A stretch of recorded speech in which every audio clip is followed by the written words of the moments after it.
आपल्या सगळ्यांचं स्वागत. नमस्कार, मी प्रज्ञा पौळे. आपण पाहताय एबीपी माझा.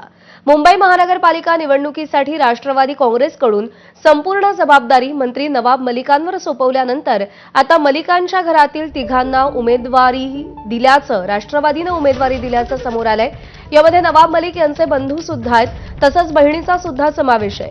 नवाब मलिक यांचे बंधू कप्तान मलिक यांना प्रभाग क्रमांक 165 मधून उमेदवारी दिली जाणार आहे. नवाब मलिक यांच्या बहीण सईदा खान यांना प्रभाग क्रमांक 168 मधून उमेदवारी दिली जाणार आहे. तर कप्तान मलिक यांच्या सुनबाई बुशरा नदीम मलिक प्रभाग क्रमांक 170 मधून निवडणूक लढवणार आहेत.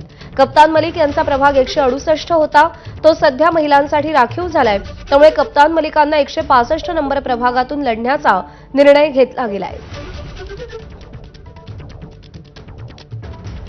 तर नवाब मलिकांचा भाऊ, बहीण आणि सून निवडणुकीच्या रिंगणात आहेत. एकीकडे नवाब मलिक यांच्या नावाला महायुतीतल्या दोनही मित्रपक्षांनी कडाडून विरोध केलेला होता. नवाब मलिक यांच्या नावामुळेच आणि त्यांच्या नेतृत्वामुळे राष्ट्रवादीची मुंबईत महायुतीसोबत युती होऊ शकली नाही आणि राष्ट्रवादीनं मुंबईमध्ये एकला चलोरेचा नारा दिला आणि त्याच नवाब मलिकांच्या कुटुंबात तिघांना उमेदवारी दिली गेली आहे. निलेश बुधावळे आपले प्रतिनिधी आपल्याला या सगळ्या संदर्भात अधिक अपडेट देतील. निलेश, एकीकडे नवाब मलिक यांच्या नावाला मित्रपक्षांचा असलेला विरोध आणि त्याच नवाब मलिकांच्या कुटुंबामध्ये तिघांना तिकीट, राष्ट्रवादी काय सांगू पाहते मित्रपक्षांना यातून?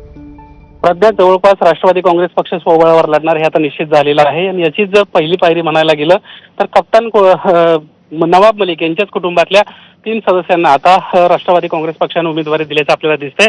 प्रभाग क्रमांक 165 मधून नवाब मलिक यांचे भाऊ कप्तान मलिक लढणार आहेत. तर त्यांची बहीण सईदा खान ही 168 मधून लढणार असल्याची माहिती आहे. तर 170 मधून कप्तान मलिक यांची सून बुशरा मलिक ही लढणार असल्याची देखील माहिती आता समोर आलेली आहे.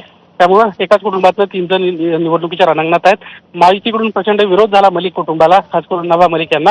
मात्र आता हा सगळा विरोध झुगारून अजित पवारांना या 3 उमेदवारांना एकाच कुटुंबामध्ये उमेदवारी दिल्याचं आपल्याला दिसतंय. प्रज्ञा.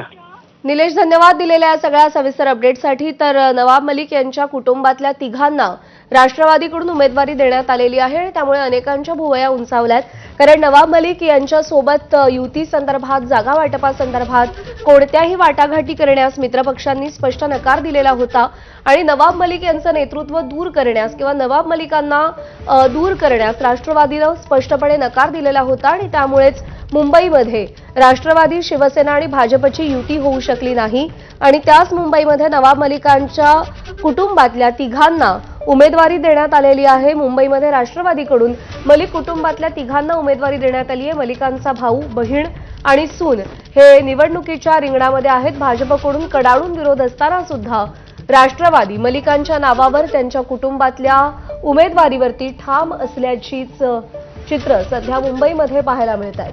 नवाब मलिक यांचं मनी लॉन्ड्रिंग प्रकरणात आलेलं नाव आणि त्यानंतर त्यांच्यावरती दाऊदशी असलेल्या संबंधांवरून जे आरोप झालेले होते, त्यानंतर नवाब मलिक यांच्यासोबत कोणत्याही वाटाघाटी करण्यास भाजपनं सगळ्यात पहिल्यांदा विरोध केला. मग मंत्री आशिष शेलार असतील किंवा मुंबई भाजपचे अध्यक्ष अमित साटम असतील, या सगळ्यांनीच नवाब मलिक यांच्यासोबत कोणत्याही प्रकारची वाटाघाटी होऊ शकत नाही अशी परखड भूमिका घेतलेली होती आणि त्यानंतर शिंदेंच्या शिवसेनेनंही याच सुरात सूर मिळवला.